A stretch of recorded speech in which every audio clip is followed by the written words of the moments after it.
জুবিন দা, আপোনাক আমি কেনেকৈ পাহৰিম, যি কেতিয়াও হিন্দু মুছলমান ভাগ বতৰা কৰা নাছিল।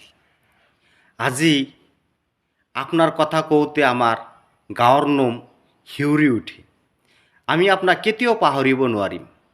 আমি এই পৃথিৱীখনত যিমান দিন জীয়াই থাকিম, আপোনাক আমাৰ হৃদয়ত স্থান দিম আৰু আপোনাৰ কথা আমি কেতিয়াও পাহৰিব নোৱাৰিম। যিয়ে জীয়াই থকা সময়তো কাকো ভাগ বতৰা কৰা নাছিল।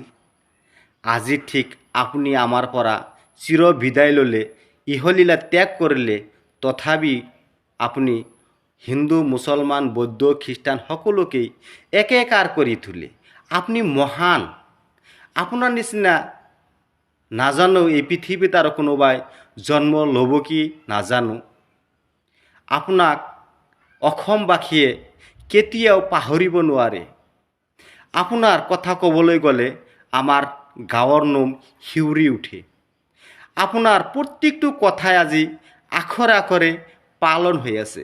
আপুনি কৈছিলে এজাক বৰষুণে আমাক ধুই ধুই গ'লে।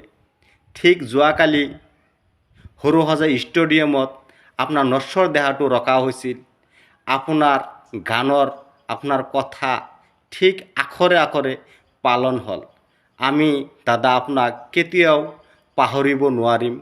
মনত বহুত আশা থাকি গ'ল, আপুনি আৰু আমাৰ মাজত জীয়াই থাকিব।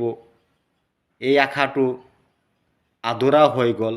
দাদা আপুনি য'তেই থাকক জানো, নেদেখাজনৰ ওচৰত সদায় আমি দোৱা কৰোঁ আপোনাক যাতে স্বৰ্গত ৰাখে, এইটোৱে আমাৰ কামনা।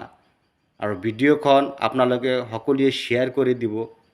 জুবিন দা এটা কমেণ্ট সকলোৱে কৰিব, জয় আই অসম, জয় জুবিন দা। ধন্যবাদ।